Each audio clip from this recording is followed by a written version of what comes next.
Engkau sungguh Tuhan Allah kami yang maha baik. Dulu, sekarang, sampai selama-lamanya, kebaikan-Mu, kasih sayang-Mu kepada kami semua tidak pernah berubah. Mari kita berdoa bersama-sama. Ulangi seperti apa yang saya ucapkan. Bapa kami yang ada di dalam surga, dikuduskanlah nama-Mu, datanglah kerajaan-Mu, jadilah kehendak-Mu di bumi ini seperti di dalam surga.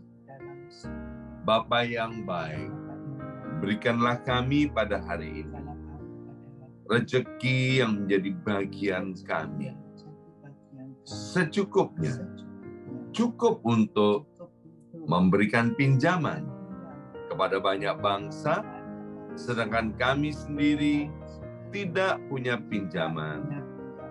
Cukup untuk menjadi saksi Tuhan, mulai dari Yerusalem, Yudea, Samaria, sampai ke ujung-ujung bumi. Cukup untuk menjadikan semua bangsa murid Kristus dan membaptis mereka dalam nama Yesus.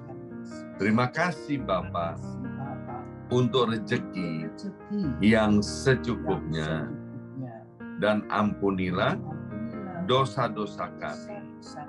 Ampunilah kesalahan kami, seperti kami pun mengampuni orang-orang yang bersalah kepada kami. Dan janganlah masukkan kami ini ke dalam pencobaan, tetapi bebaskanlah kami dari segala yang jahat. Sebab Engkaulah yang empunya kerajaan, kuasa, dan kemuliaan sampai selama-lamanya. Dalam nama Tuhan Yesus, kami sudah berdoa. Haleluya, haleluya.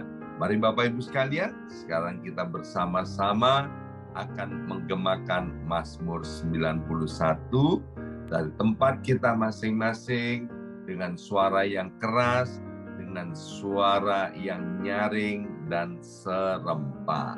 2, 3. Mazmur 91. Orang yang duduk dalam lindungan yang maha tinggi dan bermalam dalam naungan yang maha kuasa akan berkata kepada Tuhan, tempat perlindunganku dan kubu pertahananku, Allahku yang kupercayai. Sungguh Tuhanlah yang akan melepaskan aku dari jerat penangkap burung dan dari penyakit sampar yang busuk. Dengan kepaknya Tuhan akan menundungi aku.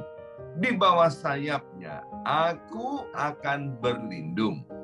Kesetiaan Tuhan ialah perisai dan pagar tembok. Amin, amin, amin.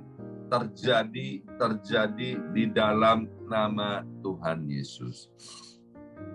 Aku tak usah takut terhadap kedahsyatan malam, terhadap panah yang terbang di waktu siang, terhadap penyakit sampar yang berjalan di dalam gelap, terhadap penyakit menular yang mengamuk di waktu petang. Walau 1.000 orang rebah di sisiku dan 10.000 di sebelah kananku, tetapi itu tidak akan menimpa aku. Aku hanya menontonnya dengan mataku sendiri dan melihat pembalasan terhadap orang-orang fasik. Sebab Tuhan ialah tempat perlindunganku yang maha tinggi, telah kubuat tempat perteduhanku. Amin, amin, amin. terjadi di dalam nama Tuhan Yesus.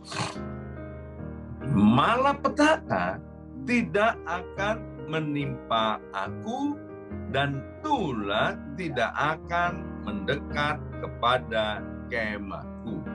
Sebab malaikat-malaikat Tuhan akan diperintahkan oleh Tuhan kepadaku untuk menjaga aku di segala jalanku.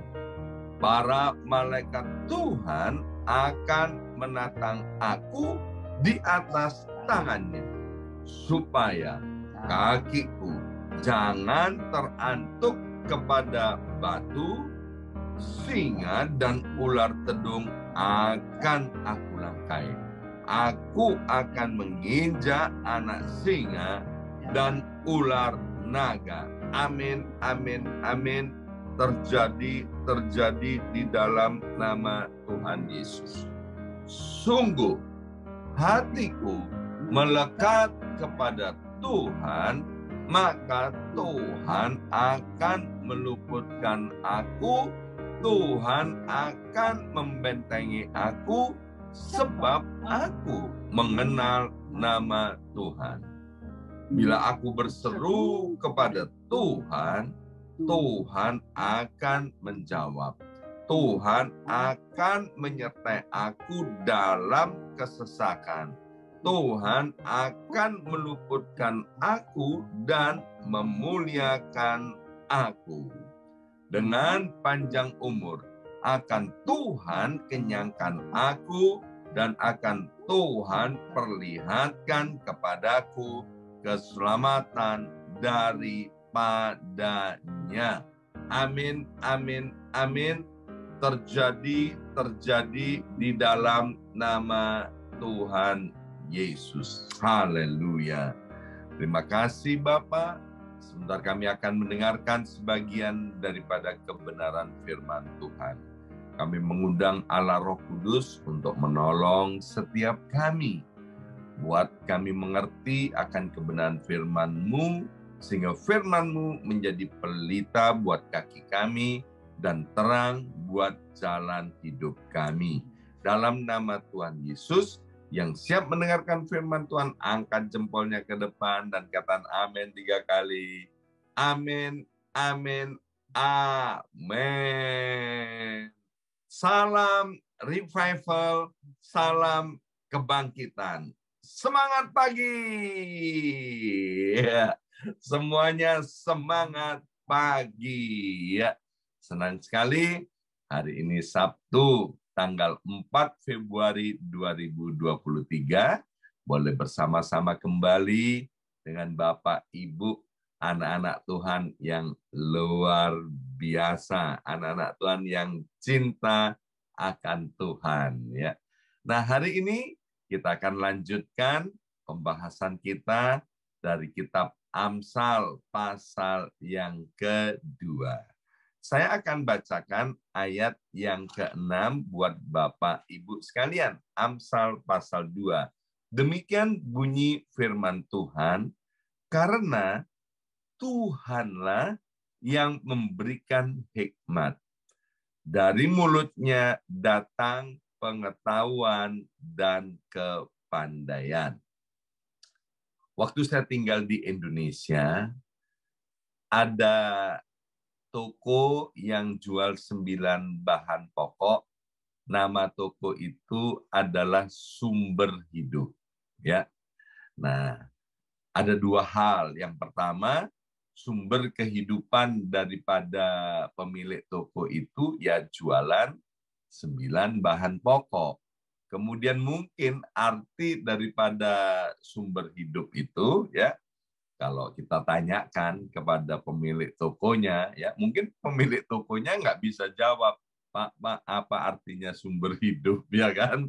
Arti yang kedua nih, menurut tafsiran saya, kita bisa hidup kalau menggunakan atau mengkonsumsi 9 bahan pokok yang disediakan oleh toko itu, ya.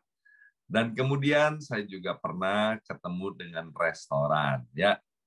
restoran ini spesial jual sop buntut, ya. Ada di satu kampung di Indonesia, ya. Saya percaya bahwa iman daripada penjual sop buntut ini, kalau makan sop buntutnya dia, maka kita akan jadi hidup. Atau, ya kan, buat pemilik restoran itu, jualan sop buntut itu adalah sumber kehidupannya. Ya. Nah, hari ini, Bapak Ibu sekalian, ayat yang ke-6 dari Amsal yang kedua mau mengatakan kepada kita bahwa ternyata Tuhan itu adalah sumber hikmat. Nah, pertanyaan, apakah kita di dunia ini hikmat itu cuman sumbernya daripada Tuhan? Ternyata kalau kita menggali Alkitab, sumber hikmat itu bukan hanya dari Tuhan. Maka itu hati-hati, ya kan, dengan hikmat-hikmat yang ada di sekitar kita. 1 Korintus pasal 3 ayat yang ke-19, Rasul Paulus bilang begini, karena hikmat dunia ini adalah kebodohan bagi Allah. Jadi ternyata hikmat di atas muka bumi ini dibagi menjadi dua bagian yang besar. Yang pertama, sumber hikmat itu adalah Tuhan Allah sendiri. Sedangkan yang kedua, sumber hikmat itu adalah dunia. Ya, nanti Bapak Ibu sekalian bisa baca dari kitab Yakobus pasal yang ketiga, ayat 14 sampai dengan ayat 17. Ya, serem sekali Bapak Ibu sekalian. Ayat ini mau bilang begini, kalau hikmat itu sumbernya dari dunia, maka isinya itu hawa nafsu manusia, ya. Dan sumber hikmat yang dari dunia itu dengan jelas ditulis di dalam kitab Yakobus pasal 3 itu sumbernya dari setan, sumbernya dari iblis. Dan kita tahu Bapak Ibu sekalian, ujung-ujung daripada setan itu ya mencuri, membunuh, dan membinasakan. Jadi orang-orang yang ada di dunia ini, kalau sampai dia menggunakan hikmat yang dari dunia, maka ujung-ujungnya pasti akan mengalami kebinasaan dan kehancuran. Ya. Nah, Bapak Ibu sekalian, di dalam kitab Yakobus pasal 3 tadi yang saya maksudkan ya, dikatakan bahwa hikmat yang daripada Tuhan itu murni. Kemudian mendatangkan kedamaian ya. Kemudian ramah, penuh dengan belas kasihan. Hikmat yang daripada Tuhan membuat umatnya itu menjadi orang-orang yang taat kepada Tuhan. Dan kemudian tentu menghasilkan buah-buah yang baik, kata Alkitab, dan tidak memihak. Ya.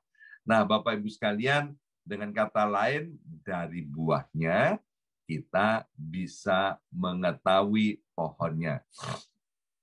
Di Amerika Serikat ini, bahkan mungkin di Indonesia sekarang kan sudah banyak sekali yang namanya toko buah ya.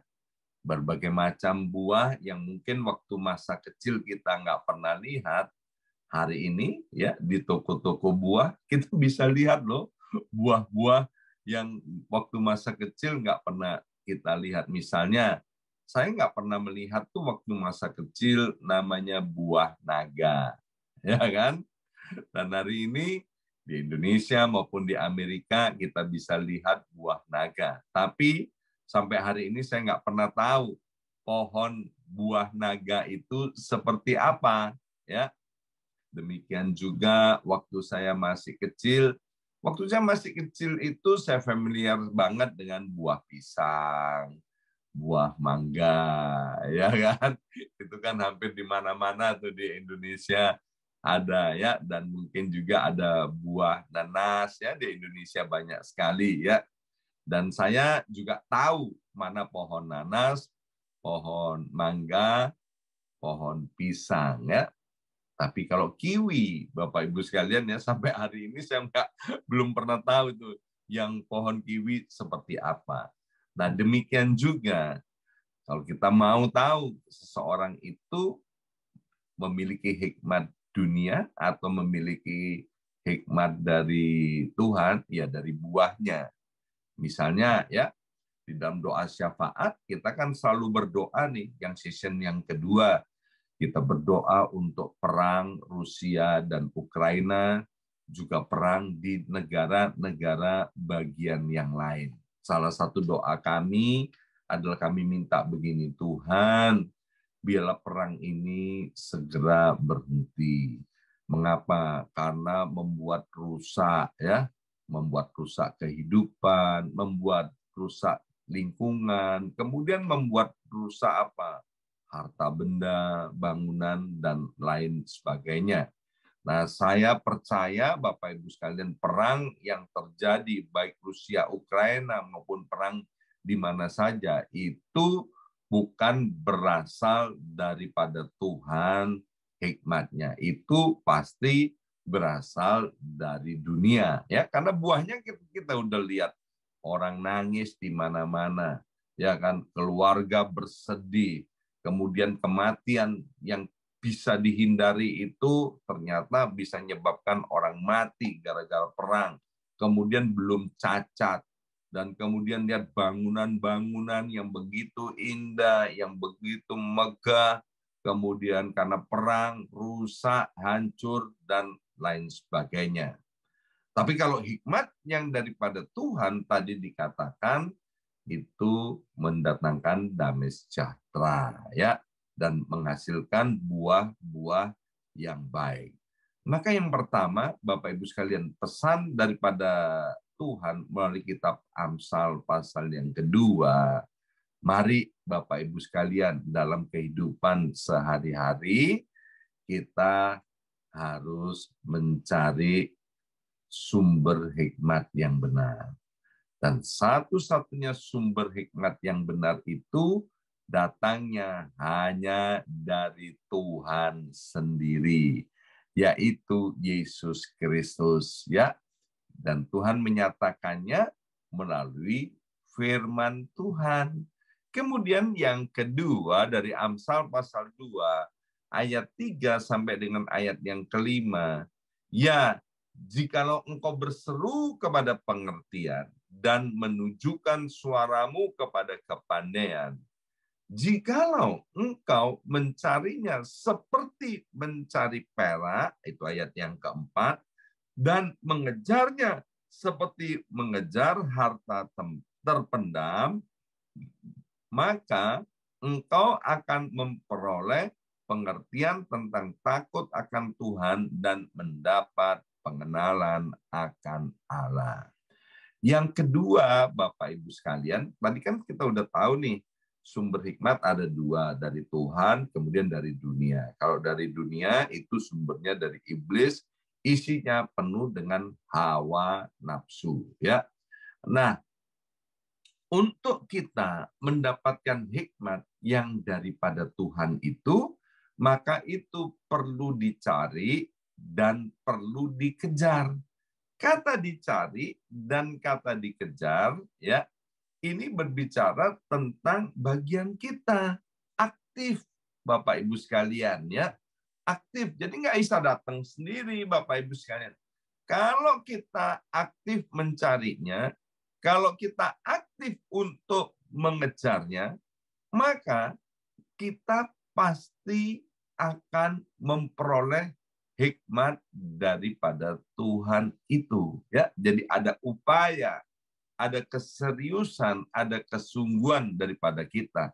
Maka itu saya harap Bapak Ibu sekalian, ya, baik ketika kita mengikuti acara doa fajar ini, atau kemudian di gereja kita masing-masing, kita mendengarkan firman Tuhan, ya, perhatikan, dengarkan dengan sungguh-sungguh, ya, Dan kemudian Bapak Ibu sekalian, setelah itu direnung-renungkan dan mulai belajar untuk dipraktekkan dalam kehidupan sehari-hari.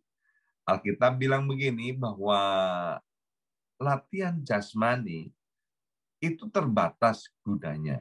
Bukan nggak ada gunanya. Jadi kalau kita mau memperoleh otot yang kuat, otot yang sehat, ya kita perlu berlatih, Bapak Ibu sekalian. Nah, kenapa Rasul Paulus memakai kata latihan badani itu terbatas gunanya? Artinya, Rasul Paulus juga mau berbicara kepada kita seperti Rasul Paulus berbicara kepada jemaat Tuhan, ya kan, bahwa untuk hikmat daripada Tuhan itu harus dilatih buat diterapkan dalam kehidupan sehari-hari, dalam kehidupan berumah tangga, dalam kehidupan bisnis, dalam kehidupan pergaulan, di komunitas di mana Tuhan tempatkan kita itu semuanya perlu dilatih.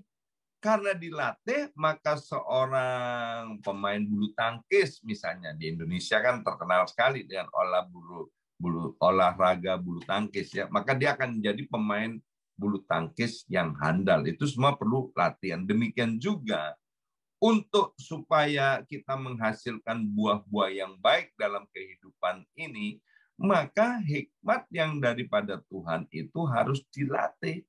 Ya, mungkin kita bisa gagal dalam menerapkan atau melatih kehidupan ini, mempraktekkan hikmat daripada sorga. Tapi seperti para atlet, never give up. Jangan pernah menyerah. Nggak boleh kita kemudian ngecap diri kita, memang aku ini dari dulu ya begitu, nggak bisa berubah. No, nggak ada orang yang nggak bisa berubah. Semuanya bisa berubah. Dan Tuhan mau kita ini berubah, mengalami keserupaan dengan Kristus. Ya. Jadi yang kedua, Bapak Ibu sekalian, hikmat itu dicari, hikmat itu dikejar, dan setelah memperolehnya, kita melatihnya di dalam kehidupan sehari-hari. Dan yang terakhir, ayat yang pertama dan ayat yang kedua dari Amsal pasal 2 dikatakan, hai anakku, jikalau engkau menerima perkataanku dan menyimpan perintahku di dalam hatimu, sehingga telingamu memperhatikan hikmat dan engkau mencenderungkan hatimu kepada kepandaian. Yang ketiga, Bapak Ibu sekalian, kalau kita sudah mencari, mengejar hikmat, kemudian kalau sudah menerimanya, itu kita harus menyimpan. Ya, hikmat itu harus disimpan di dalam hati kita. Ya, dengan kata disimpan, artinya itu menjadi milik kita. Ya, beberapa hari yang lalu kita sudah diajar yang namanya sampah itu jangan disimpan. Ya, sampah itu apa? Sakit hati, kekecewaan, ya, kemudian apa? Kemarahan, dan juga termasuk dosa-dosa, itu jangan disimpan. Ayat ini mau menegaskan bahwa yang harus disimpan itu adalah hikmat Tuhan, ya, dengan disimpan menjadi milik kita, ya. Simpan, terus simpan sampai penuh, Bapak Ibu sekalian. Seperti kita menyimpannya sesuatu, misalnya kita menyimpan beras, nggak tahu masih ada nggak ya orang yang menyimpan beras, ya.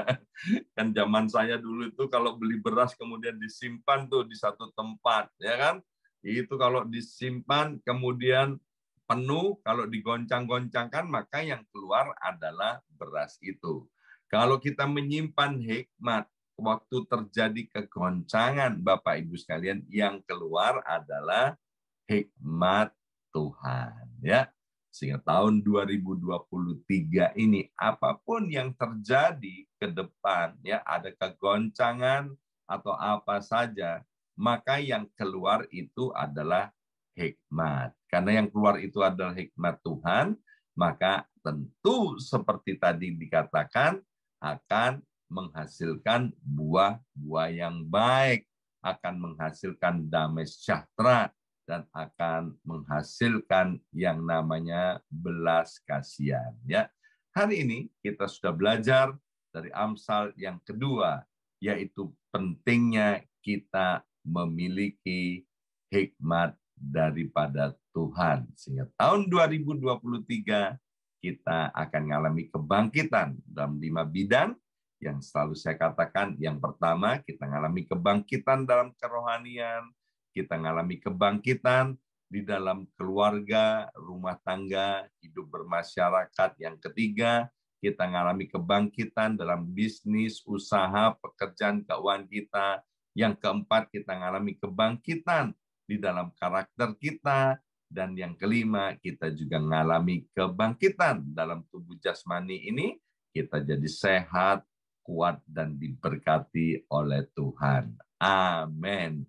Mari kita berdoa. Ya Aba, ya Bapa, materaikan kebenaran firman Tuhan. Dan biarlah mulai hari ini kami mau suka untuk mengejar dan mencari hikmat surgawi itu. Dan setelah mendapatkannya, kami mau menyimpan baik-baik di dalam hati kami. Sampai hati kami penuh dengan hikmat surgawi. Dan kami percaya tahun 2023, apapun yang terjadi, kami pasti mengalami kebangkitan. Kegoncangan boleh terjadi, tapi kami akan penuh dengan hikmat surgawi.